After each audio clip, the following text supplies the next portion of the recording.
and I'll be gone, gone tonight. The ground beneath my feet is open wide. The way that I've been holding on too tight, with nothing in between. The story of my life, I take her home. I drive all night to keep her warm in time. It's frozen.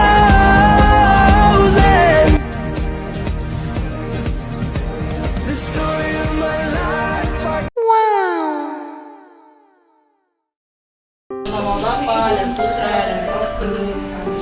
Ya Allah, Engkau adalah sumber kehidupan dan kebenaran. Dengan penuh pengharapan kami, kami mohon kepadamu untuk membuka hati kami agar dapat merenung dan menghayati kehadiran-Mu dalam kehidupan kami. Berilah kami kebijaksanaan untuk mengenal kehendak-Mu dan kebenaran untuk mengubah diri kami sesuai dengan kehendak-Mu. Dalam nama Bapa dan Putra dan Roh Kudus. Amin.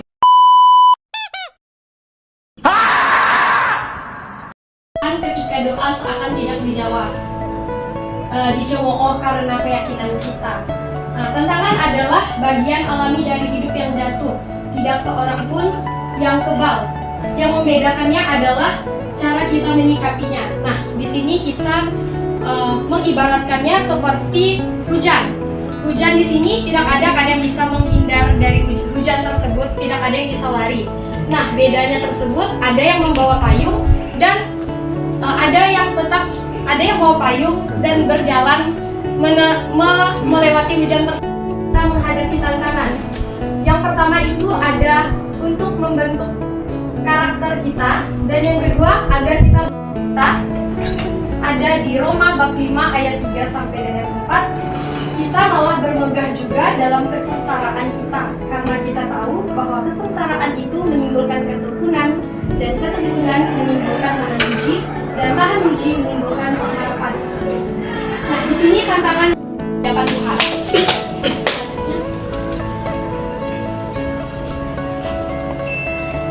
Nah, selanjutnya kita belajar dari contoh tokoh Alkitab, yaitu Bunda Maria yang menerima panggilan yang mengubah hidupnya. Nah, kita tahu kan bahwa Bunda Maria mendapatkan kabar bahwa ia akan mengandung anak Allah. Sebuah panggilan yang berisi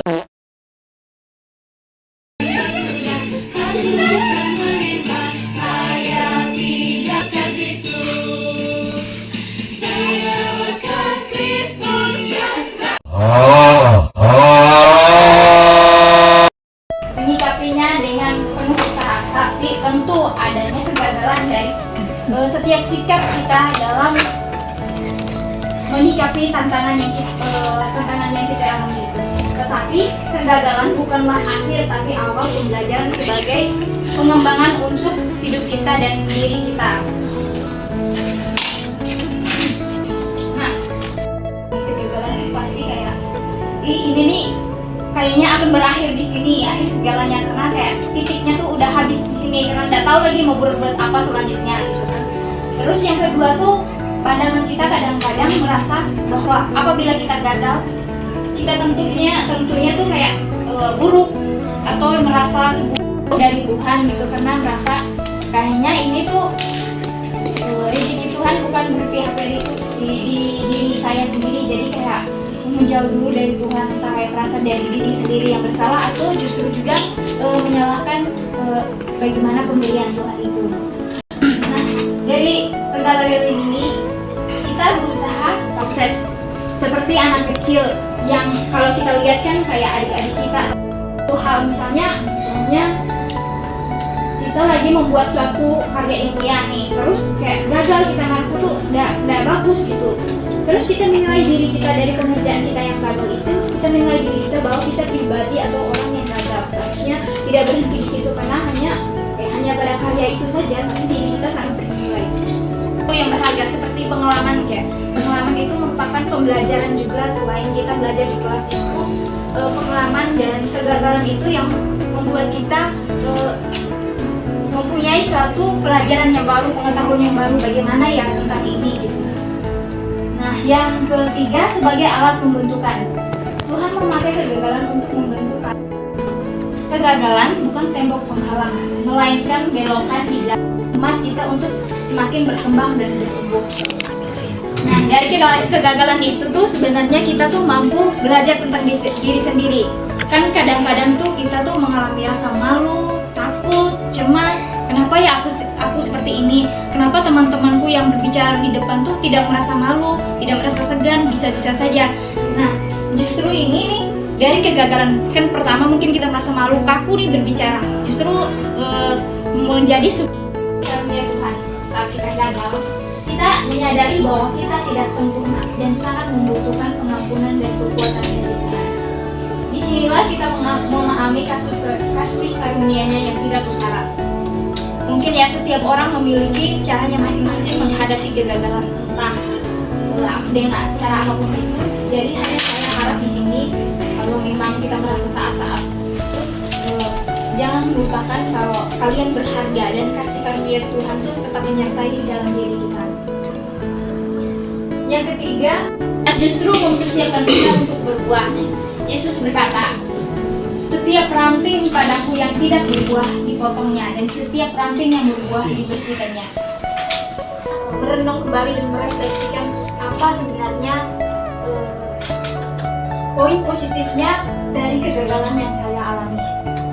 Yang kedua itu kita menolak identitas pecundang atau kayak menyerah gitu. Karena kita adalah identitas anak Allah yang dikasihi dan diampuni, bukan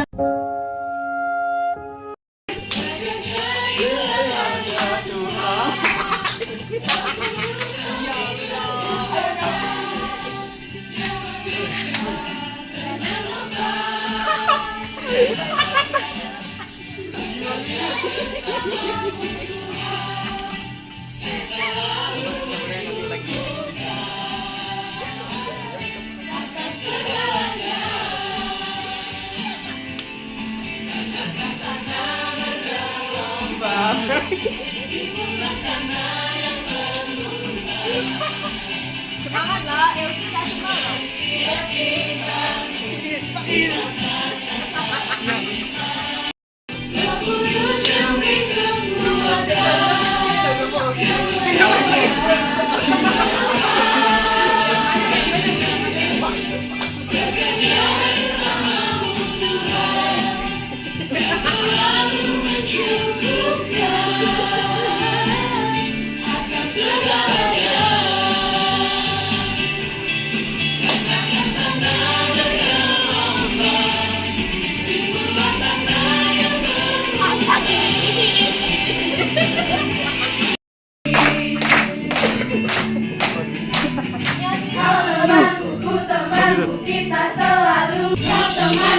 Temanku kita selalu bersama seperti mentega dengan roti. Kau temanku. Wait.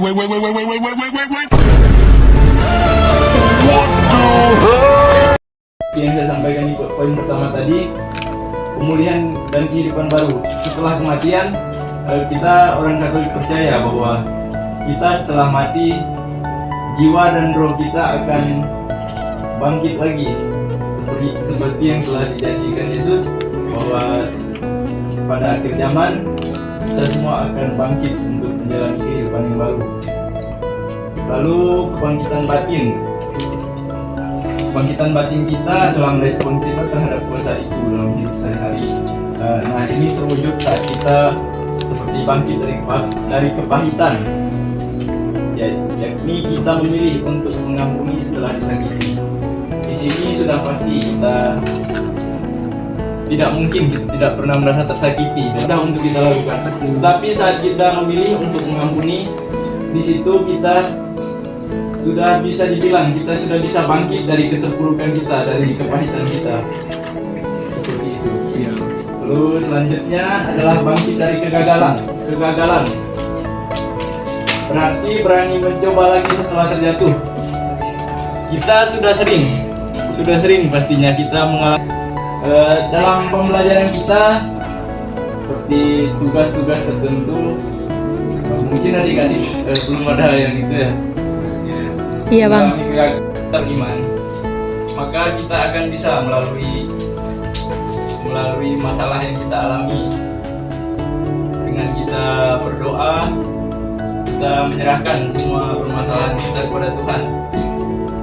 Jika kita beriman, pasti Tuhan akan membantu dengan sangat. Untuk diri sendiri itu bisa jadi seperti apakah kita pernah alami, maksudnya atau terjatuh dalam dosa. Nah, jika kita pernah mengalami hal itu, kita dengan sadar melakukannya. Kita coba untuk mengampuni diri sendiri. Kita berdoa kepada Tuhan untuk tidak mengulanginya lagi. Dan kita berusaha untuk memperbaiki diri kita. Lalu untuk pengampunan kepada orang lain, seperti yang sudah saya jelaskan tadi, pengampunan kepada orang lain adalah kunci bagi kita untuk melepaskan beban masa lalu. Masa lalu memang tidak bisa diubah, tapi kuasanya atas kita. Kalau punya kegagalan, buat sesuatu itu gagal. Mungkin ada dari sini yang pengen daftar beasiswa SNMPTN itu kan mungkin ada yang gagal. Terus di kampus lain sebenarnya pengennya tuh gagal tuh masuk ke kampus ini karena murah. Terpaksa ada gitu lah. Ada yang terpaksa masuk di sana atau dipaksa orang tua. Maka nama saya Revina Alexa, saya akan bertanya kepada Bang Sis. Susah deh. Seperti yang sudah dijelaskan di akhir tadi itu kata Bang itu masa depan itu di tangan Tuhan. Nah seperti yang kita dengar dan sekali dibahas ataupun disebutkan, menurut saya juga bahwa masa depan itu di tangan kita sendiri. Nah pertanyaan saya, bagaimana sih masa depan itu di tangan Tuhan? Bisa jelasin? Nah ketika itu setelah pengumuman itu dan ternyata saya juara 2, saya berpikir bahwa saya berkuliah di sini bukan hanya untuk belajar, tetapi saya juga harus mendapatkan prestasi di luar kampus ataupun di luar pembelajaran yang ada di akademik ini. Nah jadi di sini Mungkin gagal di SNBT ya tadi. Iya. Saya salah satunya. Ada dari sekolah tuh kayak daftar SNBT kan lewat jalur prestasi katanya. Di situ saya cobalah. Terus persyaratan itu kalau nggak salah nilai universitas di Tanjung Pinang, Provinsi Kepulauan Riau. Di situ saya pengen sekali. Nggak ada niatannya masuk kayak yang lain gitu, guru atau apa gitu. Pokoknya emang dari kecil tuh pengen sekali masuk ke bidanan. Nah, cobalah kan. Terus pas udah, pokoknya setiap malam tuh saya selalu berdoa. Dia ada kirim ke grup Miskinar kan tentang pendaftaran. Saya cari di Google gimana sih kampus agama Katolik nih, cari gitu. Terus di situ ada jurusannya tentang PAK juga ada. Terus ada jurusan baru juga katanya konseling pastoral. Terus ada teologi. Nah di situ saya coba kan, terus saya bilang ke orang PAK ini di setakat ini semoga kampus. Terus di situ saya kayak coba puji Tuhan saya lolos. Terus saya senang kan kayak ya Tuhan terima kasih. Pokoknya saya berdoa waktu itu kayak terima kasih Tuhan atas doa-doa yang aku sudah panjatkan setiap hari, setiap malam itu terkabul. Semoga aku di setakat ini bisa betah, bisa melanjutkan pendidikan aku tepat waktu dan bisa membagikan kebenaran waktu dan bangsa. Itu sih pengalaman yang udah pasti udah ditata sama Tuhan yang terbaik untuk saya, dan begitu juga untuk ingin saya katakan jangan susah saja gitu, jangan berhenti gitu, masih ada meskipun memang jalan mungkin yang di sini tidak diinginkan, tapi ya jalan dulu gitu, kembangkan dulu, mungkin juga ada kemampuan yang kita miliki di sini. Sudah sekian, terima kasih ya atas kehadiran dan kesempatan